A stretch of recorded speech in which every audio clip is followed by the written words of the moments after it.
After thorough discussion on human as physical sexual self and material economic self, human is not denied of their spiritual dimension.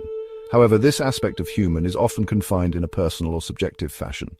Due to the complexity of this attribution, its comprehension implies something beyond and bigger than of the self alone, an integrated self that allows and enables us to experience something more than what is already given, a transcendence towards something more than is apparent in our experiences.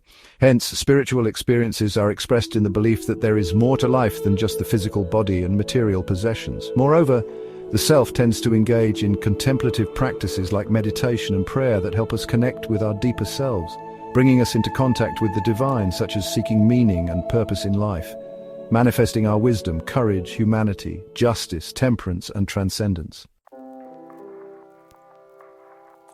What is a spiritual self? The question seems to be elusive. Nonetheless, spiritual self could be understood in various ways. The spiritual self is believed to be the intelligent self, immaterial part of a person that is connected to every dimension of reality. Thus, it is a source of inner wisdom and resilience that include aspects like core values, personality, and conscience that tend to remain consistent throughout life. With this inclination, one is led to search for meaning and purpose through responsible relationships with others and with the self. It involves both a transcendent belief in something beyond the physical world and the transcendent within one's own experiences. Let's have a glimpse to other notions of spiritual self. In Hinduism, the concept of the spiritual self is represented by the word Atman, which means eternal self, the divine consciousness of the soul, and is considered to be the true self or essence that underlies human existence. It is the unchanging, radiant self that is unaffected by personality or ego. It is further described by the relationship between Brahman and Atman, Brahman being the soul of God or universal power, while Atman is the human soul or the self, which is part of the Brahman. This connection between the human soul and the soul of God is described in famous Hindu text as the Art Thou, Encyclopedia Britannica, which means that who you really are, expected to act accordingly with one's nature and purpose. On the other hand, the concept of the spiritual self in Confucianism is based on the ideal that the self is relational and should respond to inner reflection with outer virtue. The ideal, therefore, is to cultivate a self that compares itself to traditional aesthetic, moral and social standards. Encyclopedia Britannica.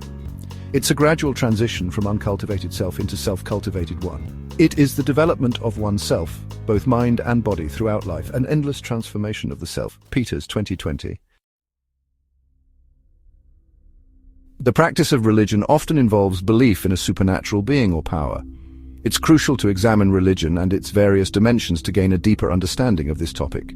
Religion at its core is a cultural system manifested through behaviors, practices, morals, beliefs, world views, scripts, sanctified places, prophecies, ethics, or organizations. These elements generally connect humanity to supernatural, transcendental, and spiritual aspects. These manifestations are expressed in systematic practices such as rituals, sermons, and acts of commemoration or veneration. Rituals provide a sequence of activities involving gestures, words, actions, or revered objects.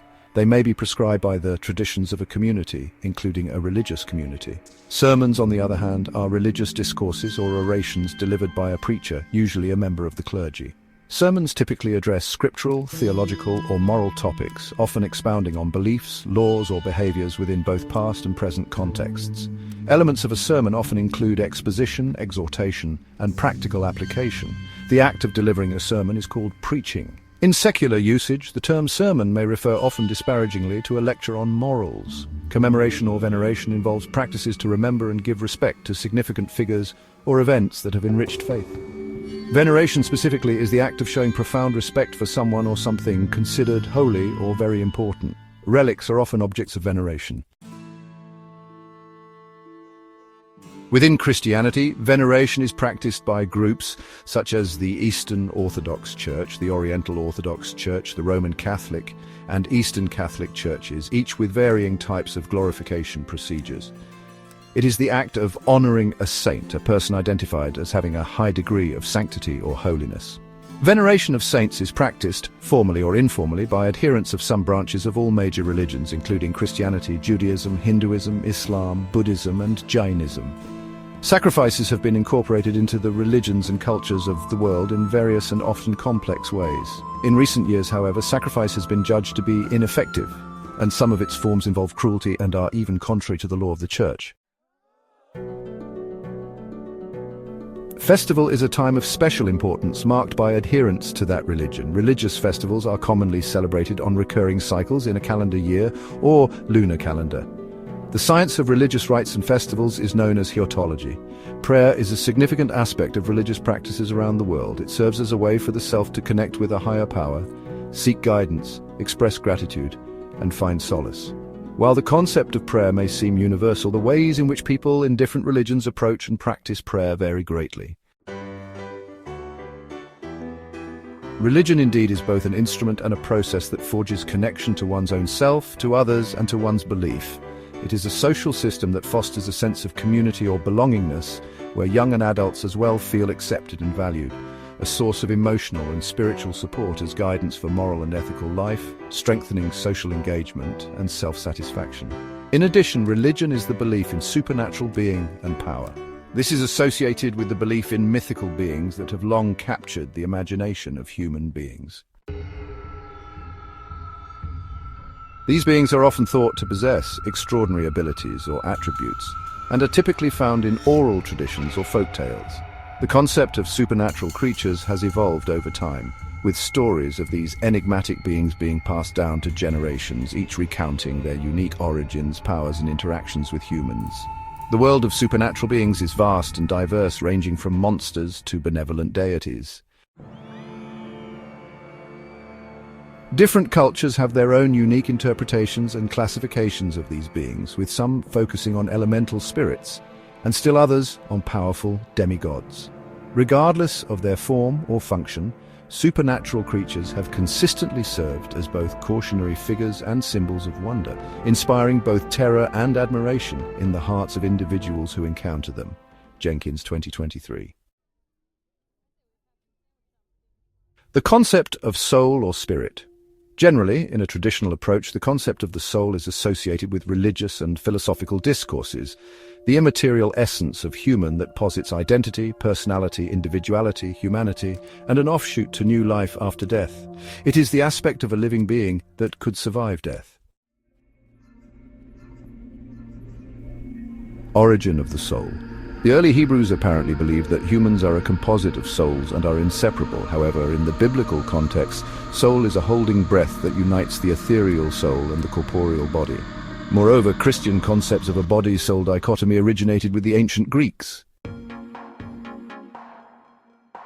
Theoretical concepts of the soul. The following are theoretical concepts, Presocratic. On the Greek notion of the soul, it is thought of as what accounts for or is responsible for the activities, responses, operations, and the like that constitute a person's life. Thus, though the presence or absence of soul marks out a person's life, soul is to suggest death. In any case, once a person's soul has departed for good, the person is dead. The presence of soul therefore distinguishes a living body from a corpse. So in the pre-Socratic period, the soul is the distinction of life and death, wholeness and separation, the limit and eternity. Plato's theory of the soul was inspired by the teachings of Socrates, which he considered the psyche, the essence of a person, that which decides how people behave. Plato considered this essence to be an incorporeal, eternal occupant of a person's being, that even after death, the soul exists and is able to think. He believed that as bodies die, the soul is continually reborn. Stanford Encyclopedia of Philosophy. Aristotle. Aristotle identifies soul with form and body with matter. He assumes that to have a soul is to have the functional properties that are the form, and the relation of the soul to the body is the relation of the form to matter, and of actuality of potentiality. This means that the soul, being the potential aspect of the body, has its actualization in the matter, the physical self. Stanford Encyclopedia of Philosophy. However, the two are inseparable, because to be alive, one's soul must still be in the body. Life is the complete whole of the soul and body. St. Augustine.